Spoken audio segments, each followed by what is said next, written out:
Hi pals. Here we are.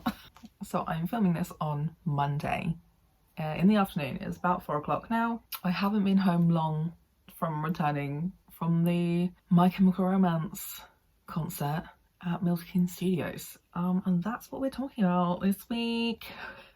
Okay, so I'm going to try and start from the beginning of my experience as a disabled person, trying to buy tickets, get information from the people at Milton Keynes Studios, and actually attending the event.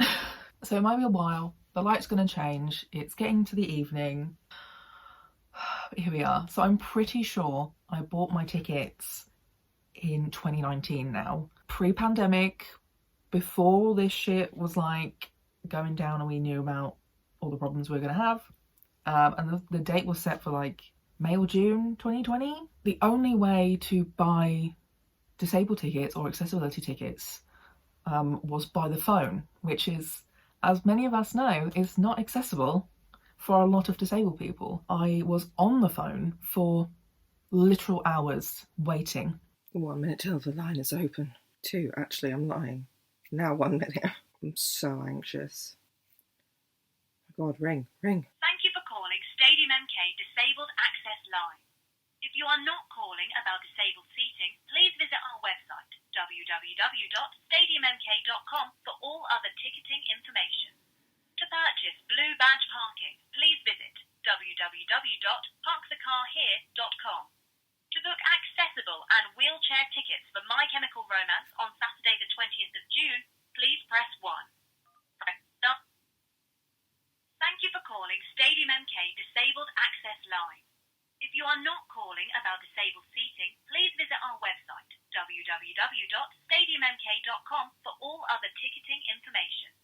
To purchase Blue Badge parking, please visit www.parkthecarhere.com. To book accessible and wheelchair tickets for My Chemical Romance on Saturday the 20th of June, please press 1. Press stop. Thank you for calling Stadium MK Disabled Access Line. Thank you for calling Stadium MK Disabled Access Line. If you are not calling about disabled seating, please visit our website, www.stadiummk.com, for all other ticketing information. To purchase Blue Badge parking, please visit www.parkthecarhere.com. To book accessible and wheelchair tickets for My Chemical Romance on Saturday the 20th of June, please press 1. Press the star key to hear these options again. I keep pressing one and nothing's happening. Thank you for calling Stadium MK Disabled Access Line. Thank you for calling Stadium MK Disabled Access Line. If you are not calling about... Shouldn't I be put in a queue? And not just put back to the beginning? How many phone lines you got? Never replied to my email. Thanks for crushing my emo dreams. I'm pretty sure they'd hung up on me a few times before I could even get through to anybody. It was just very bizarre. You didn't get to see where the seats were because, you know, when you buy online, you can kind of sort of see on the chart where your tickets are, but when you buy on the phone, it's literally just as what they say. And I was trying to buy my ticket and a carer ticket, and I eventually got through and paid and got these tickets and was like, fucking finally. And I was like, is there anything else I need to do? And they told me I had to give them proof of my disability, which is like pretty common when it comes to gigs, but something that really needs to just be scrapped entirely, because usually proof of disability is benefits that you're on or some kind of like doctor's note, which not everybody has access to, and a lot of the disability card schemes out there are not valid in a lot of these situations. So generally we should stop asking disabled people to prove they're disabled. Thanks very much. But I did have my proof of disability, my previous PIP letter that then expired in 2021, I think. Yeah, late 2020, early 2021. So then that was the other thing that I was kind of concerned about for the actual event coming up, that what I'd sent them is an out of date letter, because I sent this in January of 2020. To be fair, it only says from April 2017. It doesn't have like an end date on that, so who would know? My updated letter has a start and end date on it that says it's valid until July of 2023. Fuck Pip. But I took that with me because I wasn't sure what I would need. They were very bad at responding to my emails. I sent a bunch of emails at sort of the beginning of like through early this year. So I've got one from March 11th because I just didn't have any kind of like confirmation email of purchase. I had nothing to confirm what gig I was going to, which date, my seats, no tickets turned up for a really long time. So I was like, can you please confirm this? So they sent back that they can confirm which date I'm on. A few days later, and I sent her like, thank you, appreciate the response. I said that I was struggling to work out the travel. I was wondering if they might be able to let me know what site might be helpful for working out buses in the area. Because I could see there was a Milton Keynes Stadium stop A and B, but can't like trying to understand Milton Keynes transport system was hell. Like, we ended up not using any public transport except taxis because the buses were just so confusing, and everyone was saying that they were so bad.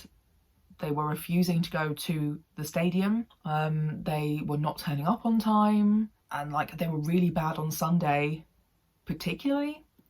And I think that tends to just be a Sunday thing, unfortunately, with public transport. But yeah, so I was asking that still in mid-March. Can't seem to work out public transport, you know, can you help me? Not please help me, like, can you? In case they might be able to give me some advice. If not, like, don't worry, but I thought you might be able to give me some assistance. No reply. March 31st, I sent another email asking more about accessibility of the venue and asking questions specific to my needs. So things like, I cannot stand in line for long periods of time. I can't really do a lot of walking, things like that. And other places have been quite good, like the Brighton Centre allowed me to skip the line outside, come straight in and go straight to my seat without much fuss or hassle. So I said to them, like, you know, I can't stand in line. I usually just enter the venue when I arrive. Would this be possible? And someone on the door would know who I am to allow me and my carer before the doors are due to open. Because, well, this was before any of the tickets had arrived in the post. Didn't know when the doors were meant to be opening. But also, like, the doors on the ticket say 5, and actually they were opening at 4, so it wasn't even correct on the actual tickets in the end anyway. And I sort of explained as well, like, it's to avoid the large crowds going in all at once, and the possibility of being knocked over. Because I've never been to the stadium, I don't know what the setup looks like. I also asked, are there toilets or lifts near to the seating that I'd booked, or is like there a member of staff that could help us get to these locations, blah blah blah. I just sort of said, like, I find the above most helpful when it comes to my own personal accessibility needs. When it comes to concerts, I appreciate if something could be organised or at least discussed with me.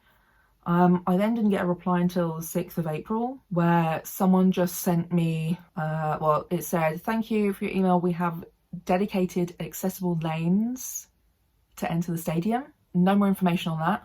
We'll be sending further information in the weeks leading up to the concert day. They did not. And then they gave me a link to information on their facilities, including accessibility information. Most of it was not relevant to anything I'd been saying. Editing me just like popping in here real quick because, like, I just want to clarify this. You know, it's a few days later, and so I'm supposed to be posting this. Quirky. You know, I have some brain cells back. I just wanted to clarify, like, part of the reason why this whole thing has been so frustrating as a disabled person trying to access other information, etc., is that they do have a really detailed accessibility venue page. Sorry, I said I had more brain cells, and I think I was lying. They really go room by room. They have photos of doors. You know, they actually put some effort into providing accessibility information of the venue. they just didn't provide it for this one particular event because things worked differently. I don't know how match days work, my dude. I have no idea what goes on the usual day using this location, but you know, the lines, the disability accessibility line or whatever is not mentioned anywhere that I could see on the website. Nothing was really explained in that regard. So that's why this is so frustrating to me, is because they, you know, have clearly put some effort in to provide information for disabled people. They just didn't want to have any kind of communication with anyone one-on-one. Didn't want to update anything, didn't want to put anything out for everybody attending to know about. You know, like, they really could have just done like a mass email to everyone or some shit. I don't know. I just wanted to add that in because I don't want to just seem like I'm complaining about this for no reason, without also saying and recognising that they have done better than like quite a lot of other venues are doing at the moment. They have provided a page full of information. It's just not super easy to understand when you've never been there before. And like I said, it wasn't really relevant to a lot of how this event was run and set up. Everything I've been emailing them about was just kind of ignored. I might as well have just not ever emailed them ever. And this was like, it says on the email signature that this person is the box office manager, but on the link they'd sent me, yeah, box office manager / disability liaison officer, who never replied to me again. Like, that was the only email I had from this person. And there's also another disability liaison officer who I also emailed, who also did not reply. I emailed both of these people for the last time a week ago today. So the Monday before the gig on Sunday, I emailed these two people and somebody else because the first person was off on Monday and they had an automatic email, out of office email with somebody else's details. So just forwarded that email to that person and the other disability liaison officer. All their information is available on the website. Nobody replied at all. I've not had a single reply from any of these three people from last Monday. And that last email I got from the disability liaison officer was April 6th and the gig was May 22nd.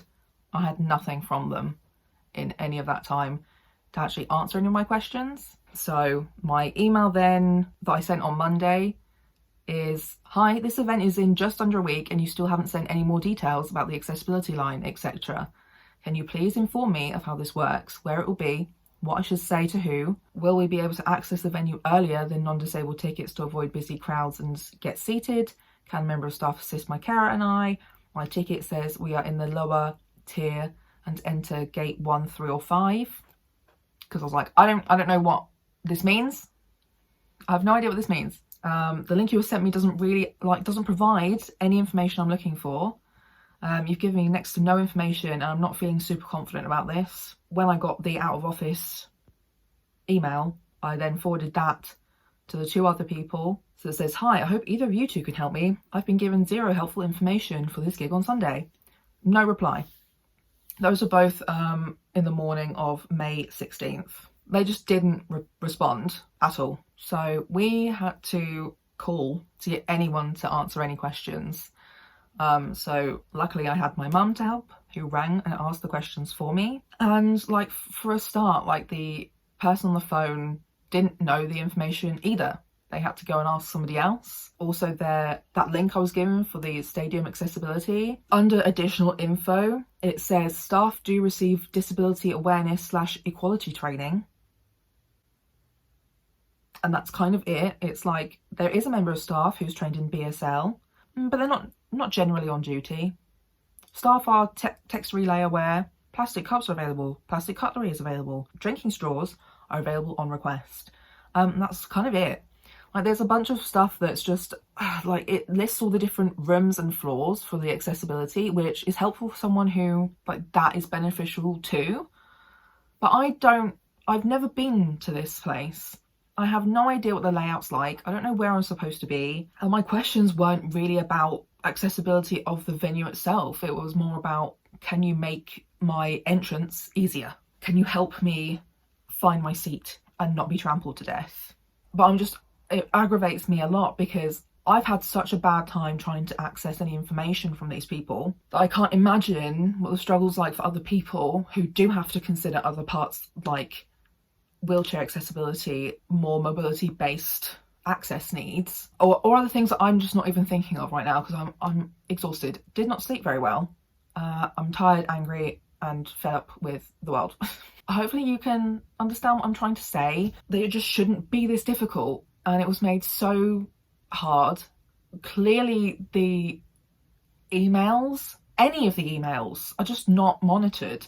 It's not just the disability access or what the fuck ever email, it's all of them. Like, nobody's answering any emails because the only response I ever got was by customer service once to confirm the date I was going to.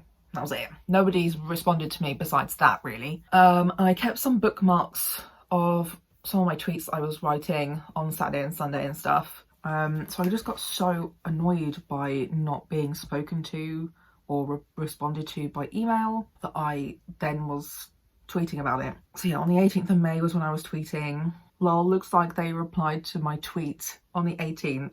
Then I posted another thread on Saturday, quote tweeting the original one, saying that I was getting a bit concerned about going tomorrow because I was getting updates from my friend who was there on Saturday, who said they would keep an eye out on some of this stuff for me to see if they can work some of it out. And also generally seeing a lot of people on Twitter talking about it who are also disabled like me, also feeling the same way about this, the way the staff have basically treated us, ignored us entirely, and how people were being treated at the event directly. You know, considering they are like disability awareness trained or what the fuck ever. I was seeing some really bad things. My friend was telling me some really awful stuff, which I will get into, but generally it was things like claims of not looking disabled enough, which is like big red flag number one, that if you are supposedly disability training your staff,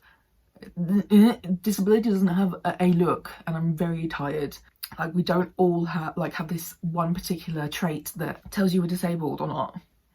Then of course the whole like proof of disability, which I briefly brought up earlier, but like apparently my friends were being turned away at the accessibility entrance because they didn't have proof of disability, didn't look disabled, which again is something that if we were supposed to provide, should have been told at some point within the last 2 to 3 years. There was a very long time to let disabled people know if they needed to bring anything else with us to make this easier, but instead we were all just ignored. Like I said, I already emailed my proof 2 years ago, but seeing a lot of this shit was making me concerned that maybe if I turned up without some kind of physical proof that was also like the most up-to-date piece I have, that I was going to have problems getting in, because you can't always be sure if they're going to be okay with a photo on your phone of your proof, or if you have to actually have like a physical of your document with you. You know, you just never know with these events how they're going to swing it. Like, if they're going to be shitty, they're going to be shitty about it regardless. And it's just trying to work out what is going to give you the least problems, I guess. I don't even know how to word that. And generally it's not something we should be having to think about anyway. And like, again, it comes down to the fact that this has been put off, this gig has been put off for 2 years, and they still couldn't manage to get any of their shit together to be able to accurately or appropriately help disabled people attending this event. They had 2 years to make sure their staff were like actually trained. You know, I was seeing other people like vague subtweeting about, you know, wouldn't it be great if the accessibility inboxes of events, venues were actually monitored? And, you know, like I said, it seems to be that none of their emails are monitored, which is ridiculous. Because I've contacted, I think, 4 total different email addresses and had very minimal responses, full stop, from anybody, but 0 responses on anything actually related to disability and accessibility, except from, thanks for sending in your proof of disability, thanks so much for that. People had to make the decision between cancelling altogether, cancelling their hotels that they'd booked, cancelling their train tickets or travel tickets, possibly even flights for some people, who knows, deciding between turning up to probably, like, you know, one of their all-time favourite bands when they were a kid or a teenager or like a young adult who you maybe never thought you'd either ever see live, which was my personal experience, or ever see live again. You know, this is like a pretty momentous occasion for a lot of people. People literally had to choose between something they care so much about and just the absolute pile of shit access information just not being provided. One of our main things that we talk about within the disabled community is like, if you're not accessible, just fucking say so. If you cannot provide what we're asking for, then just fucking say so, because we would rather just know and be able to make a fully informed decision about whether we can go to an event or would like to attempt to go into the event with all of the information available to us. But when we are missing so much information because people are just not responding, we have had that taken away from us. We aren't given the option of having a fully informed decision on whether we want to go or not. I ended up deciding to fuck it, go, because part of it is because I had a bunch of stuff booked and planned, sorted for it all. I wasn't too concerned about those sorts of things. I have my invisible disability lanyard, which other people were also tweeting about having, and that helped signify to staff that they were disabled. And I also had my proof of disability. And I kind of wanted to see for myself as well what else was an issue. When my mum rang for me, I think that's the bit that I haven't actually spoken about yet. Our questions were, again, like, generally how does it work? There were 3 entrances on my ticket.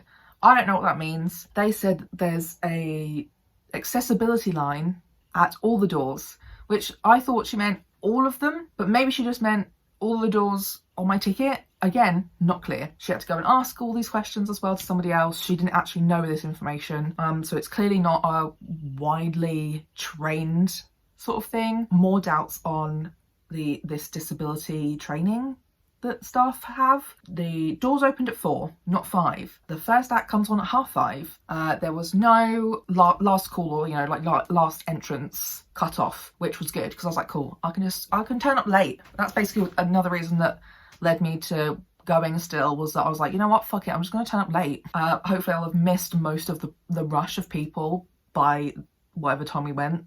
To 7:30, at 7, 8, something around there. We sort of asked, what was an accessibility line? It's just a line but shorter, was the answer we got. Yeah, no seating, nothing that actually makes it accessible, except from when we actually got there, we realised the accessible line wasn't, doing this really annoying zigzagging thing back and forth. But then the actual experience of being there was nothing's clearly signposted. So we started trying to go in and realised that, we're in the really long line to the non-disabled queue. So we went over to some staff member like, we've got accessibility tickets. I think we've gone into the wrong bit. How do we get round to the accessibility line entrance? Because there was no line at this point. It was quite late. And they had to open barriers for us to allow us to go into the line. So you don't even just go into the line. You have to ask staff, which again was not communicated, something I was asking, to actually access the accessibility line. It was very confusing. Trying to find our seats and shit as well was a bit hectic. I don't know why they would put 3 different door entrance numbers on here when clearly one of them will be closer to your seat. So we went at whichever one we found. We were struggling to work out where the doors would be on the outside. So we ended up at number 5, which was on my ticket. So we were like, okay, we'll just go in here and do our best. But it was quite a walk round when you got in there. But it would have been a walk round anyway. I don't know how you're supposed to access this stadium. I don't know how you're supposed to access this place. It was very bizarre. Benefits to the accessibility seating was there was more space, sort of. You weren't super close to loads of people, but there was no social distancing set up. You were a bit closer to the bathrooms. I don't know if we were close to the disabled bathroom though. I don't think I found it when I went for a wee partway through. I didn't find it. I had to just go into a non-disabled bathroom. Again, the privilege that I can do that, whereas other people can't.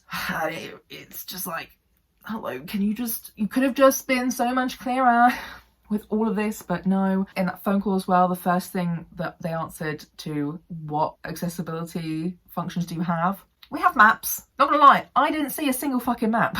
I didn't see maps anywhere. And the ones that I looked at on the website looked very confusing. My friend who was there on the Saturday also said the maps looked quite confusing. I'm not sure. I'm just like, it was just so much. I was already wearing earbuds, by the way, as well. Volume, extremely unnecessary. I know we were in a stadium, but absolutely unnecessarily loud. Again, the usual problem I have with gigs is that I just felt like the vocals weren't really loud enough. They were sort of loud. I could kind of get what song was happening, but like couldn't actually make them out the whole way. I did take a quick photo of the disabled toilet I did use, but that was when we first entered the stadium, nowhere near where my actual seat was. And the only thing I can say that was decent is that on the disabled door, it says not every disability is visible and it's an accessible toilet. Please do not block this door. And it has the three genders. Wheelchair user, skirt and trousers. You know, so there were just so many contradictions to what I heard of other people's experiences with the staff there, and then some of the things that they say and things that they've put up. Because like, if they know not every disability is visible, then why the fuck are they turning people away for not looking disabled and not having proof? Like, my dudes. And there was a small thread that my friend sent me of someone trying to get some info on the accessibility stuff before turning up. So there are some better experiences here. Yeah, like I said, there's someone who was wearing the sunflower lanyard, which then led the staff to being more okay with them bringing in water, and apparently the staff were friendly to them. Yeah, the accessibility seating was on the same level that you walked into the stadium on.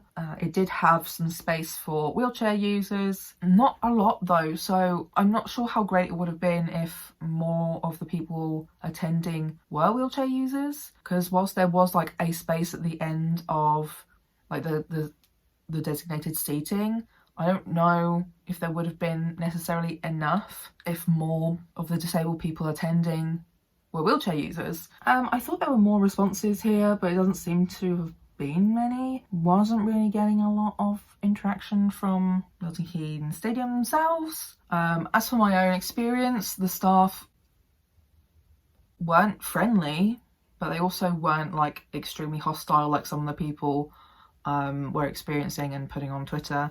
So, you know, I feel like I had a bit of a middle ground with my experience. Maybe it was also something to do with turning up a lot later than everybody else, because I didn't really have any interest in the first 3 acts. I was genuinely only there for My Chemical Romance. So maybe that also had a lot of input in my experience turning up later, a lot less people queuing and going in. I feel like the only difference with some other gigs was that it was a lot easier as a disabled person to go to the toilet, to pop outside for a breather, to go and grab a drink or whatever, whereas a lot of other gigs with accessibility seating or areas, it's actually like completely out of the way.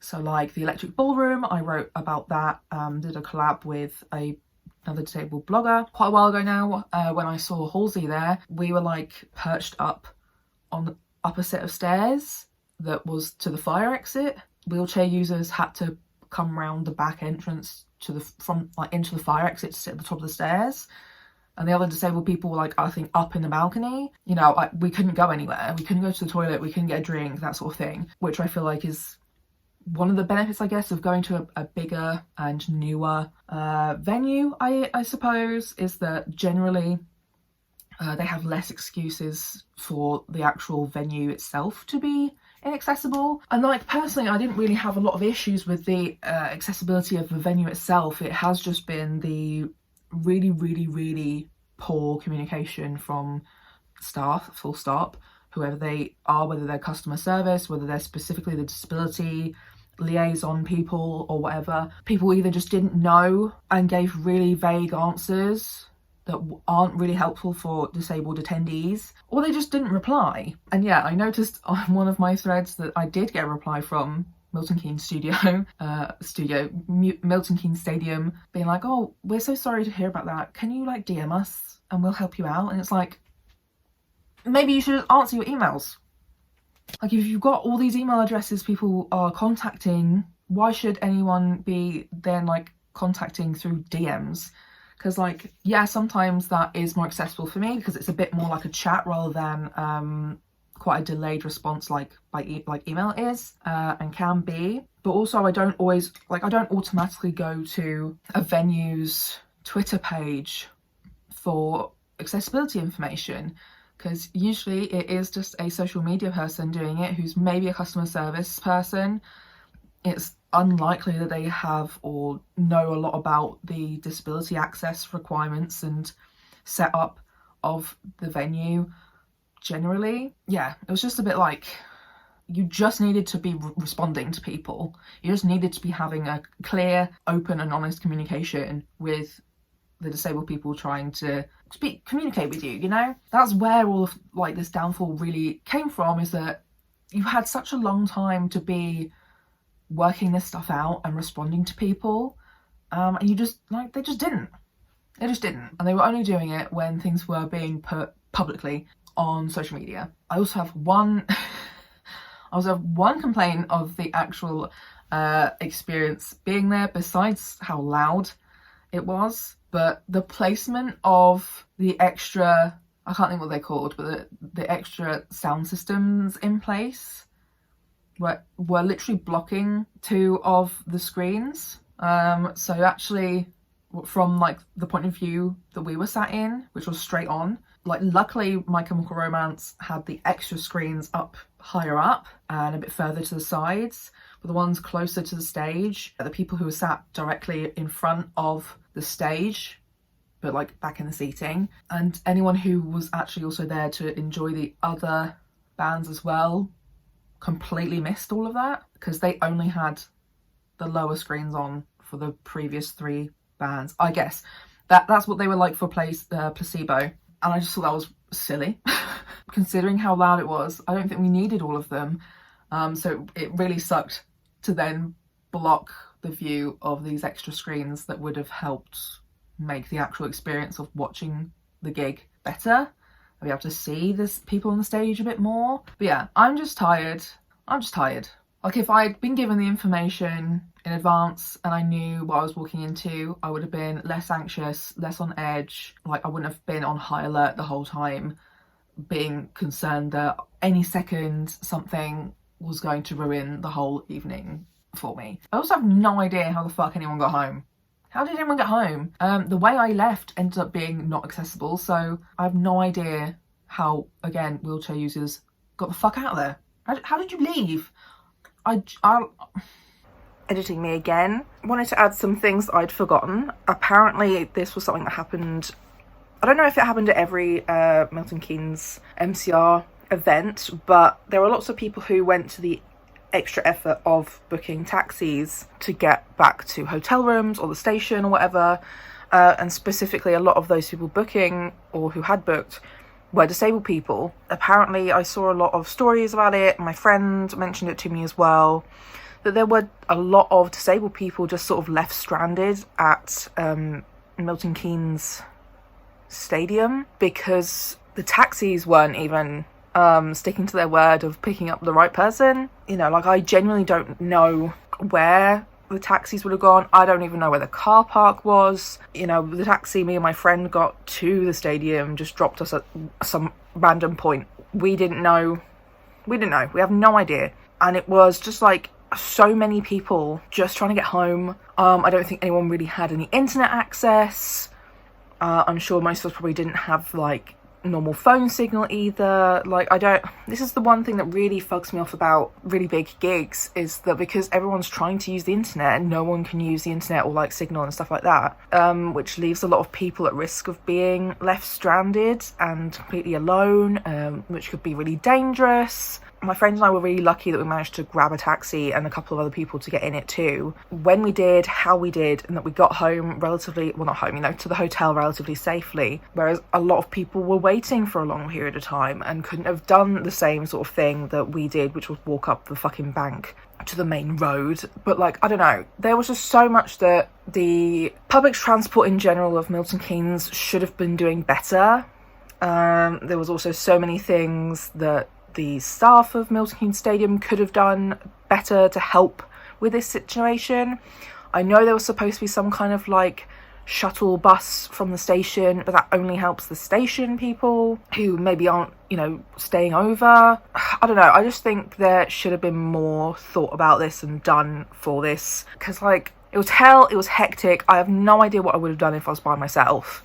Like, I only had the confidence of asking these strangers to get in our taxi with us, because I was a little bit drunk and with my friend, and just wanted to go home and didn't want to spend 30 quid on a taxi by myself. Also, safety in numbers anyway. I'd also seen so many things warning about certain taxi companies of Milton Keynes just being awful.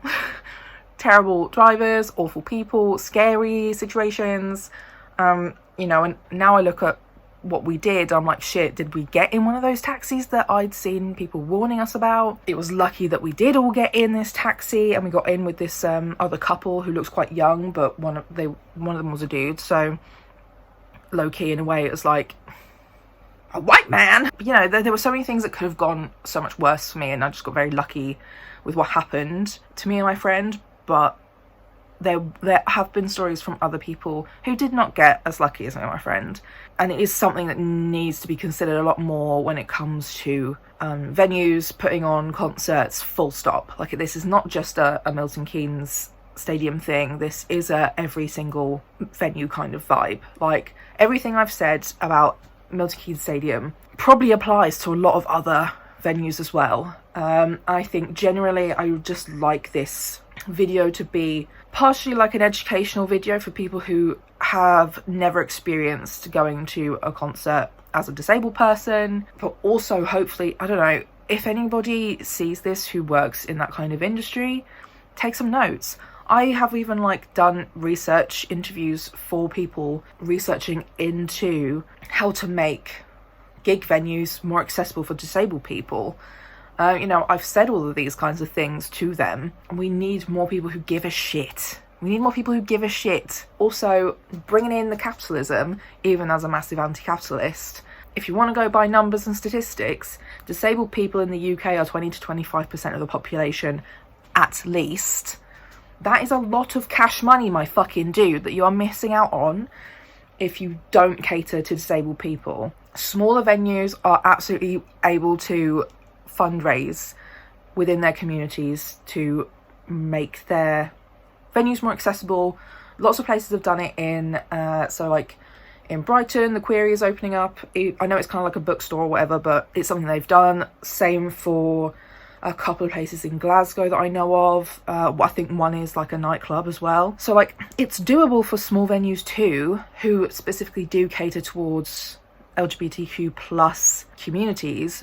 But like, there genuinely is no excuse at this point for bigger mainstream venues to just be doing better. Because like I said, this venue is ahead of a lot of other venues when it comes to the information available on their website. They just had such poor communication for people who don't fit this specific kind of disability that they are assuming is the clientele. But yeah, like, look up the purple coin or purple money or what the fuck ever about the spending power disabled people have.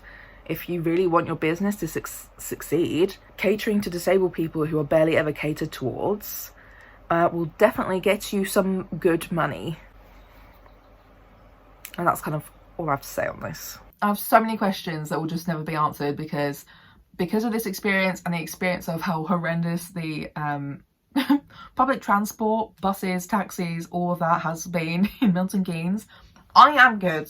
I'm not coming back. But I did find it very funny that everywhere that served any kind of vegan or veggie food was basically sold out by the time I was leaving this morning. Mackie D's ran out of their vegan burgers. Spoons ran out of veggie, like corn sausages for any of their breakfasts. Everywhere was running out of stuff. Starbucks didn't have oat milk. Then I had the last of the soy milk this morning. I'm so sorry for all the soy milk gays out there. Milton Keynes was not ready. And again, they had 2.5 years. I think a lot of people who went to the Milton Keynes gigs will never be back. We don't want to come back. Don't worry. We don't want to come back. All of that, ridiculous. I'm good. We are good, thank you very much. Well, that's my video for this week. I just wanted to talk about some of the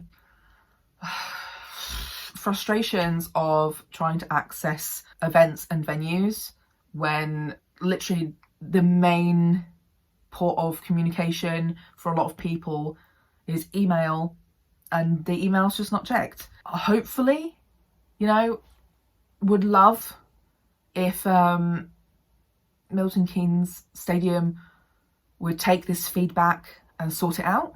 But also, if anybody else has anything else they would like to say to Milton Keynes, there is a complaints email. There is a complaints email. Might run on myself. I have no idea if I can be bothered, I'm not gonna lie. Like the video if you appreciated the honesty of the experience of being disabled, going to a gig. Leave a comment down below. Did you go to one of the Milton Keynes gigs? How was it for you? Are you disabled? Are you not disabled? Were you going with a disabled friend?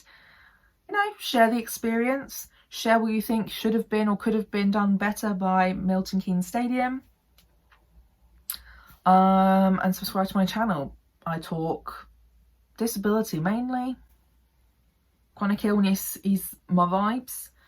A little bit of ADHD, autism, dyslexia and BPD, but who knows, who knows? Sometimes it's other stuff, sometimes it's books, sometimes it's gay, trans things, queer, bi, non-binary things. And I'll see you next week. I'm gonna go sleep, I'm so tired. Bye!